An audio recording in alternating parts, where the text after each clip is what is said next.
অজু ভঙ্গ না হলে এক অজুতে পরপর 2 ওয়াক্ত নামাজ পড়া উত্তম নাকি বারবার অজু করে নামাজ পড়া উত্তম? আমি জানি পুরুষের জন্য টাকনুর নিচে কাপড় পরা হারাম, কিন্তু শীতকালে ঠান্ডা নিবারণ করার জন্য কি টাকনুর নিচে কাপড় পরা যাবে? আমি 5 মাসের গর্ভবতী, এখন তো শীতের সময়, তাই আমি কি তায়াম্মুম করে নামাজ আদায় করতে পারবো? ব্যাংক থেকে প্রাপ্ত সুদ দিয়ে কি ঋণগ্রস্ত ব্যক্তিকে সাহায্য করা যাবে? আমি সবসময় যথাসম্ভব গোপনে ইবাদত করার চেষ্টা করি, তবু নিজের ভিতর সবসময় একটা খুঁত থেকে যায়, মনে হয় যে আমার ইবাদতটা লোক দেখানো হচ্ছে। আমি এখন কি করতে পারি? আমরা অনেকে খেলার ছলে কিংবা কারোর সাথে রাগান্বিত হলে তাকে ফেরাউন, নমরুদ, আবু জাহাল, আবু লাহাব, শয়তান বা তাদের বংশধর বলে গালি দিই। প্রশ্ন হলো, একজন মুসলিমকে এসব নামে গালি দিলে তার ইমানে কোনো প্রভাব পড়বে কি না? চুল কেটে গোসল না করে নামাজ পড়া যাবে কি? আর দেরি না করে চলুন আপনাদের জিজ্ঞাসার জবাবের আলোকিত ভুবনে আমরা প্রবেশ করি। আব্দুল্লাহ আল কাইয়ুম আপনি লিখেছেন, আমি জানি পুরুষের জন্য টাকনুর নিচে কাপড় পরা হারাম, কিন্তু শীতকালে ঠান্ডা নিবারণ করার জন্য কি টাকনুর নিচে কাপড় পরা যাবে? শীতকালে টাকনুর নিচে যদি কেউ কাপড় পরেন শুধুমাত্র ঠান্ডা এবং শীতের যে প্রকোপ সেটা থেকে আত্মরক্ষা করবার জন্য, তাহলে সে বিষয়ে শরীয়তের দিক নির্দেশনা হলো যে সাধারণ শীতের জন্য টাকনুর নিচে কাপড় পরা যাবে না। কারণ টাকনুর নিচে কাপড় পরা পুরুষদের জন্য, অর্থাৎ উপর থেকে যেই কাপড়গুলো সাধারণত টাকনুর উপরে থাকে বা উপরে রাখার মতো, সেগুলোকে টাকনুর নিচে নেওয়া, উপর থেকে যেতে যেতে টাকনুর নিচ পর্যন্ত যাওয়া, এটা জায়েজ নয়। মোজা এটা থাকেই টাকনুর নিচে, অতএব সেটা কথা ভিন্ন। বা মোজার সাথে আপনার পাজামা অ্যাটাচড করা থাকে কিছু, সেগুলোর কথা ভিন্ন। তো যাই হোক, সাধারণত লুঙ্গি, চাদর, জামা, প্যান্ট, তারপরে ট্রাউজার, এই জাতীয় যেগুলো আছে সেগুলো টাকনুর নিচে পড়লে সেটা গুনাহ হবে। যেহেতু হারাম হবে, তো হারাম কোনো কাজ এটা শুধুমাত্র একটু শীতের কষ্ট হচ্ছে এই ঠুনকা অজুহাতের ভিত্তিতে করা যাবে না। কারণ হারাম থেকে বেঁচে থাকার জন্য একজন ইমানদারের সর্বোচ্চ প্রচেষ্টা থাকতে হবে। এটা কবিরা গুনাহ, মহাপাপ, এর কারণে শাস্তির কথা হাদিসে বর্ণিত হয়েছে।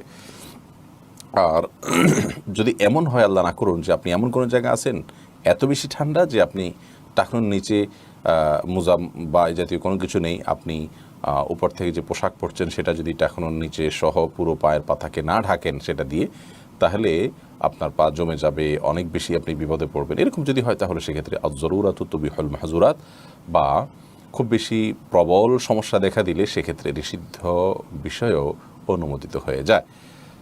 জীবন রক্ষার প্রয়োজন হলে বা এই জাতীয় সিরিয়াস কোনো পরিস্থিতি হলে তখন সেক্ষেত্রে জায়েজ আছে। এরপর আসমা আক্তার আপনি লিখেছেন, আমি 5 মাসের গর্ভবতী, এখন তো শীতের সময়, তাই আমি কি তায়াম্মুম করে নামাজ আদায় করতে পারবো? প্রথম কথা হলো, গর্ভবতী হলে তায়াম্মুম করে কেন নামাজ পড়তে হবে? গর্ভবতী হলে যে পানি স্পর্শ করলে যে আপনার বড় কোনো ক্ষতি হবে, ব্যাপারটি তো সেরকম নাও হতে পারে। যদি এমন হয় যে আপনি সার্বিকভাবে এমন অবস্থার মধ্যে আছেন যে আপনি যে ঠান্ডা পানি আছে সেটা দিয়ে অজু করলে আপনার অথবা গর্ভস্থ সন্তানের বড় কোনো ক্ষতি হতে পারে, এরকম যদি হয়, তাহলে সেক্ষেত্রে বিকল্প হলো আপনি গরম পানি করে নেবেন। গরম পানি করে নেওয়ার ব্যবস্থা আজকাল সব জায়গায় আছে কম বেশ। যদি এমন হয় যে আপনার গরম পানি করা অনেক দুঃসাধ্য হয়, কষ্টসাধ্য হয়, ব্যবস্থা নেই, এমন কোনো জায়গা থাকেন, তাহলে সেক্ষেত্রে আপনি তায়াম্মুম করে সালাত আদায় করতে পারবেন। কিন্তু শর্ত হলো, এতটাই আপনার জন্য এটা কষ্টদায়ক হবে যে আপনি অজু করতে গেলে ঠান্ডা পানিতে বড় কোনো বিপদের মুখোমুখি হতে পারেন আপনি বা আপনার সন্তান, তাহলে সেক্ষেত্রে গরম পানির ব্যবস্থা না থাকলে আপনি তায়াম্মুম করতে পারবেন, অন্যথায় এটি করবেন না। নবী করিম সাল্লাল্লাহু আলাইহি ওয়াসাল্লাম আমাদেরকে 3টি আমলের কথা বলেছেন, যে আমলগুলোর মাধ্যমে বান্দার আল্লাহ গুনাহ খাতা আল্লাহ মাফ করেন এবং আল্লাহর কাছে মর্যাদা তার বৃদ্ধি হয়। তোমার থেকে একটা হলো ইসবাগুল ওযুই আলাল মাকারিহ, অর্থাৎ কষ্ট উপেক্ষা করে, কষ্ট সহ্য করে অজু করা। অতএব কষ্ট হলে আমাদেরকে ঠান্ডার সময় অজু করলে আল্লাহ তাআলা তার মাধ্যমে আমাদেরকে বিশেষ মর্যাদা এবং ফজিলত দান করবেন। এমনি মনিরুর রহমান আপনি লিখেছেন, ব্যাংক থেকে প্রাপ্ত সুদ দিয়ে কি ঋণগ্রস্ত ব্যক্তিকে সাহায্য করা যাবে? ব্যাংক থেকে প্রাপ্ত সুদ নিজে না নিয়ে অপরকে সাহায্য করব, এমন উদ্দেশ্যে কি সুদী ব্যাংকে টাকা রাখা যাবে? খুবই সুন্দর একটি প্রশ্ন। আমাদের অনেক ভাইয়েরা সুদী ব্যাংকে টাকা রেখে থাকেন এই উদ্দেশ্যে যে সেখানে টাকা রেখে যে লভ্যাংশটা আসে আমি ভোগ করবো না, গরিব দুঃখীকে দান করব। তাহলে আপনার দারিদ্র্য বিমোচন হলো, গরিবের উপকার হলো, আমি তো আর হারাম খেলাম না। এটি সম্পূর্ণ ভুল একটি পন্থা। কারণ আল্লাহ রাব্বুল আলামিন রিবাকে হারাম করেছেন। আল্লাহ বলেছেন, আহাল্লাল্লাহুল বায়' ওয়া হাররামার রিবা, আর আল্লাহ তাআলা রিবা বা সুদকে হারাম করেছেন।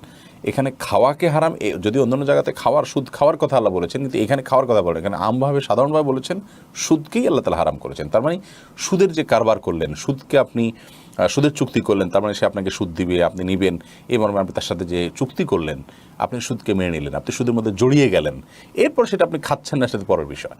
তো এটি জায়েজ নয়। যদি ব্যাপারটা এরকম হতো যে আপনি আগে জড়িয়ে গেছেন, এখন বের হয়ে আসার জন্য আপনাকে সময় নিতে হচ্ছে, বা আগে থেকে চুক্তি ছিল, সেই অনুযায়ী আপনার কাছে ইন্টারেস্ট চলে আসছে, সুদ চলে আসছে, এখন সেটা কি করবেন? তো সেটা আপনি গরিব দুঃখীকে দান করে দেবেন। কিন্তু ইচ্ছাকৃতভাবে ঠান্ডা মাথায় আপনি চুক্তি করে সুদ নিবেন, নিয়ে তারপর গরিব দুঃখীকে দান করবেন, এমনটি করার সুযোগ নেই, জায়েজ নেই। এরকম যদি হয় তাহলে আর সুদ বলতে কিছু থাকবে না, কারণ মানুষ তখন সেটা নিয়ে নিজের গরিব আত্মীয় স্বজনদেরকে তো 12 মাস দিতে হয়, সেগুলো দিবে। সবচেয়ে বড় কথা হলো যে সুদের কারবার করা জায়েজ নয়। আপনি সুদ খেলেন না, কিন্তু সুদের কারবার কিন্তু আপনি করে ফেললেন। এরপরে এমডি হাবিবুর রহমান আপনি লিখেছেন, আমি সবসময় যথাসম্ভব গোপনে ইবাদত করার চেষ্টা করি, তবু নিজের ভিতর সবসময় একটা খুঁত থেকে যায়, মনে হয় যে আমার ইবাদতটা লোক দেখানো হচ্ছে, আমি এখন কি করতে পারি? ভাই হাবিবুর রহমান, আপনার প্রশ্নের উত্তর হলো যে গোপনে ইবাদত করার চেষ্টা করতে হবে। এরপরে কেউ যদি দেখে যায়, তাতে আমার মধ্যে ভালো লাগে কাজ করে, তাতে আমার এখলাসের কোনো ঘাটতি হবে না, এর কারণে আমার কোনো গুনাহ হবে না। কারণ আমি তো ইচ্ছাকৃতভাবে তার সাথে যে দেখা দিয়েছি, তারপরে আমি যে তাকে দেখানোর চেষ্টা করেছি ইচ্ছাকৃত, এবং তার কাছে জাহির করার চেষ্টা করছি, ব্যাপারটা এরকম না। তিনি দেখে ফেলেছেন, তো কেউ যদি দেখে ফেলে, তাতে আমার মধ্যে ভালো লাগা কাজ করে, তাতে কোনো অসুবিধা নেই, কারণ আমার শুরুতে ইন্টেনশন ছিল না, যেটা হয়েছে সেটা আমার ইচ্ছার বাইরে। তারপরেও নিজে সবসময় শাসনের মধ্যে রাখতে হবে যে আমি আল্লাহর জন্য ইবাদত করছি, কেউ দেখুক না দেখুক তাতে আমার কিছু আসে যায় না। অতিরিক্ত খুঁতখুঁতে হওয়া এটা এক প্রকার দোষের, শয়তানের সময় এটা সৃষ্টি করে।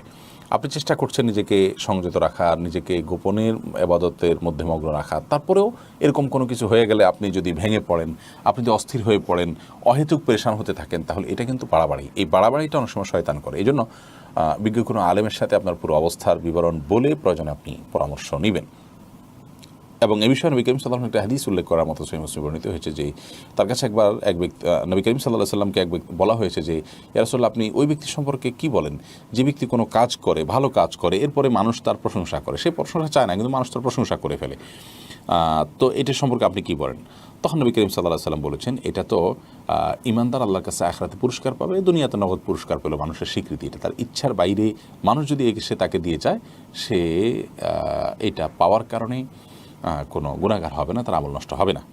কাউসার আলম খান লিখেছেন,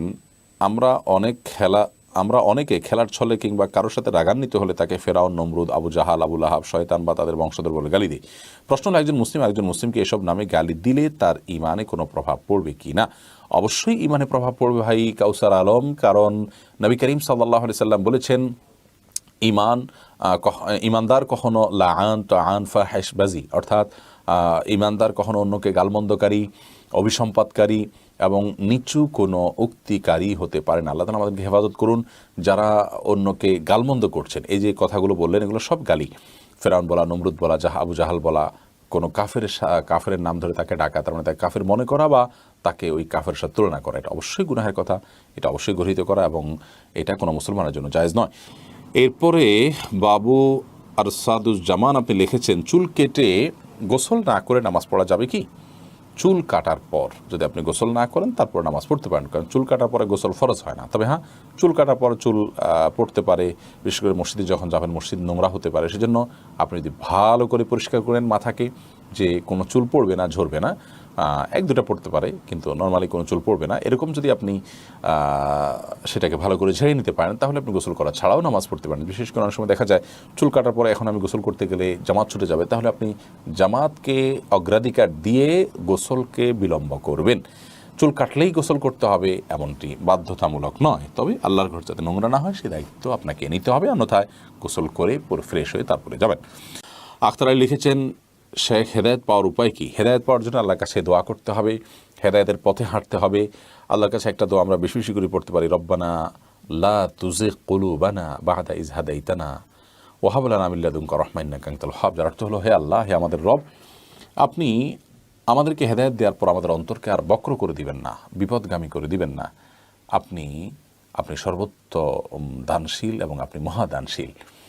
তো এই আয়াত পড়তে পারেন। এর পাশাপাশি ইহদিনাস সিরাতাল মুস্তাকিম যখন পড়বেন, আল্লাহর কাছে হেদায়েতের কামনা করবেন, প্রার্থনা করবেন, আল্লাহুম্মা হদিনা, আল্লাহর কাছে হেদায়েত চাইবেন। হেদায়েতের প্রার্থনা আছে, সেই দোয়াগুলো বিশেষ করে পড়বেন। এবং হেদায়েত পাওয়ার জন্য আল্লাহর দিকে মনকে ঝুঁকিয়ে রাখবেন এবং আল্লাহ রাব্বুল আলামিনের দিকে ধাবিত রাখবেন, নিজেকে এনা বাহির আল্লাহ করবেন। আন্তরিক আইডি থেকে আপনি লিখেছেন ইউটিউবে, অজু ভঙ্গ না হলে এক অজুতে পরপর 2 ওয়াক্ত নামাজ পড়া উত্তম নাকি বারবার অজু করে নামাজ পড়া উত্তম? বিশেষত শীতকালে প্রশ্নের প্রাসঙ্গিকতা বেশি। খুবই সুন্দর প্রশ্ন। অজু প্রত্যেক ফরজ সালাতের জন্য আলাদা আলাদা করে করাটা অধিকতর উত্তম এবং সুন্নাহ। কারণ নবী করিম সাল্লাল্লাহু আলাইহি সাল্লাম সাধারণত প্রত্যেক ওয়াক্তের জন্য আলাদা আলাদা করে অজু করতেন এবং ওই ওয়াক্ত সালাতের জন্য আপনার আন্তরিকতা, আপনার বিশেষ মনোযোগ, আপনার বিশেষ প্রস্তুতি আছে, এই বিষয়টিকে প্রমাণ করবে আপনার পৃথকভাবে এর জন্য অজু করে প্রস্তুতি গ্রহণ করার মাধ্যমে। যার কারণে প্রত্যেক নামাজের জন্য আলাদা করে অজু করাটা উত্তম। তবে এক অজুতে একাধিক ওয়াক্ত সালাত কেউ পড়তে চাইলে সেটাও জায়েজ আছে। নবী করিম সাল্লাল্লাহু আলাইহি সাল্লাম সেটিও করেছেন, বুখারীর হাদিস থেকে বোঝা যায়। ওমর রাদিয়াল্লাহু তাআলা আনহু জিজ্ঞাসা করেছেন, ইয়া রাসূলুল্লাহ, আপনি তো সাধারণত এরকম করতে দেখি না। তখন নবী করিম সাল্লাল্লাহু আলাইহি সাল্লাম বলেছেন যে এটা আমি ইচ্ছাকৃতভাবেই করেছি। তাহলে বোঝা গেল নবী করিম সাল্লাল্লাহু আলাইহি সাল্লামের সাধারণ আমল ছিল যে তিনি নিয়মিত প্রত্যেক ওয়াক্তের জন্য আলাদা অজু করতেন বেশিরভাগ ক্ষেত্রেই। তবে মাঝে মধ্যে এক অজু দিয়ে একাধিক ওয়াক্ত পড়তেন। অতএব এক অজু দিয়ে কয়েক ওয়াক্ত সালাত আদায় করলে তাতে অজু নামাজ হয়ে যাবে, কোনো অসুবিধা নেই। উত্তম হলো পৃথক পৃথক অজু করা প্রত্যেক ওয়াক্তের জন্য।